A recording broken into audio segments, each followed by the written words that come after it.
গাছের ডালে ডালে টিয়াদের সংসার। গাছের তলায় 7.621-এ সেলফ লোডিং রাইফেল হাতে পাহারা দিচ্ছেন বাংলা পুলিশ। টিয়া সাধারণত বাসা বাঁধে উঁচু গাছে, কিন্তু এক্ষেত্রে সবকিছু চোখের সামনে।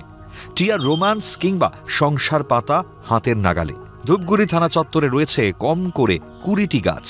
এই গাছগুলিতেই সংসার পেতেছেন টিয়ার তল। একটা অভূতপূর্ব জিনিস যেটা আমরা কিন্তু পরিলক্ষিত করতে পারছি যে ধূপগুড়ি থানায় এই টিয়া পাখির ডাক, মানুষ দেখা, শিশুদের দেখা, যেটা তো এখন অনেক জায়গায় চলাচলকালের জন্য সবটাই প্রায় টিয়া পাখির বিলুপ্তর পথে।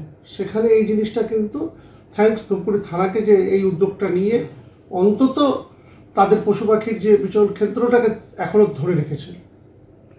এমন দৃশ্য চোখে আরাম দেয়। নিজের ছানাদের পরিচর্যা করছে মা টিয়া। চারিদিকে সবুজ পাখির মেলা। গাছের ডালে ডালে বেঁধে দেওয়া হয়েছে হাড়ি। হাড়িগুলিতেও সবুজ রং, একটা মনোরম পরিবেশ।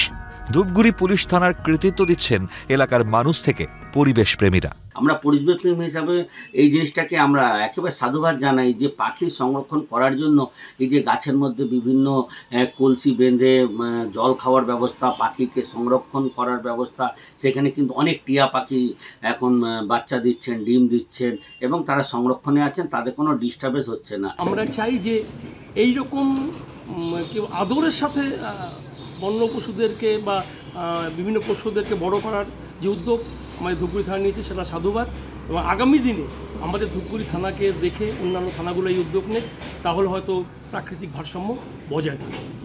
থানায় যারা জেনারেল ডায়েরি কিংবা এফআইআর করতে আসেন তারাও দুদণ্ড দাঁড়িয়ে যান পাখিদের সঙ্গে। ছবিও তোলেন কেউ কেউ। পাখি সংরক্ষণের এই ধরনের উদ্যোগ সত্যি বিরল। ঝিলম দেবের রিপোর্ট, ক্যালকাটা টেলিভিশন নেটওয়ার্ক।